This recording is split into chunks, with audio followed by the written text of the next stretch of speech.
నన్ను ఇంకా కిచెన్‌లోకే రావద్దన్నారు. నేను కర్రీ చేస్తే అస్సలు బాగోదంట. కోడి గెలికినట్టు గెలుకుతున్నా అంట. ఏంటి సింక్ కాకుండా చెప్తున్నానా? ఫుల్ స్టోరీ చెప్తా వినండి.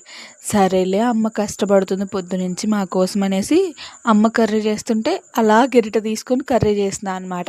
నూనొక్కటే మా మమ్మీ వేశారు. మిగిలిన పోపు మొత్తం నేనే ఏసా.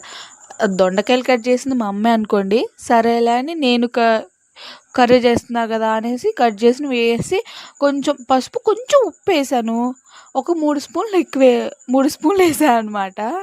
దానికి ఉప్పు ఎక్కువైపోయిందని పెద్ద పెద్ద మాటలు అనేస్తున్నారు. నేనంట కూర కలదిప్పడం కూడా రావట్లేదంట నాకు. అందుకని కోడి గెలికినట్టు గెలుకుతున్నా అంట కూరని.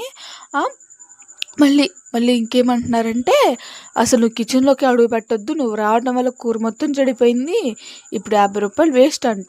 ఎలా కూల్ చేయాలో చెప్పొచ్చు కదా! తప్పు మనదే. అందుకే పూర్తిగా వీడియో కూడా